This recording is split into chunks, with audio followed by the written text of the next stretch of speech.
Hi, it's Hannah again. I'm just going to walk you through some simple tips to take your garland to the next level. Double stuff balloons. These are 2 balloons in one. We double stuff them to give unique colours. Sometimes you may have difficulty inflating these depending on the device that you are using.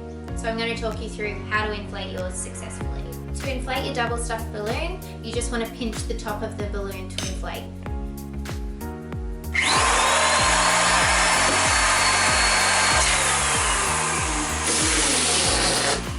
Tip number 2 is about colour.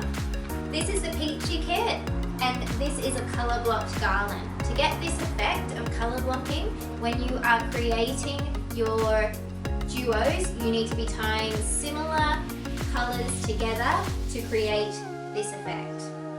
Tip number 3 is about specialty balloons. In your garland kit, you will receive any number of these 3 balloons, being a chrome balloon, a confetti balloon, and the big balloons.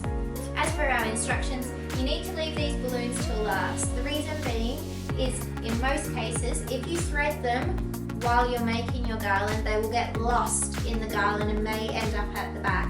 So we add these ones in last. That gives us more control over the look and the shape of the garland. Number 4 is glue dots. We use glue dots to fill in any gaps that we find in our garland.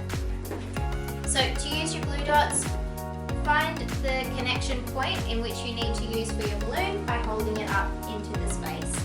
Once you've found the connection point, use the glue dots by putting them onto the balloon and slowly peeling them back in order to put the glue on the balloon and then install.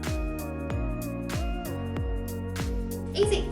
Tip number 5 is tassels. These add a little bit of pop of colour to your garland.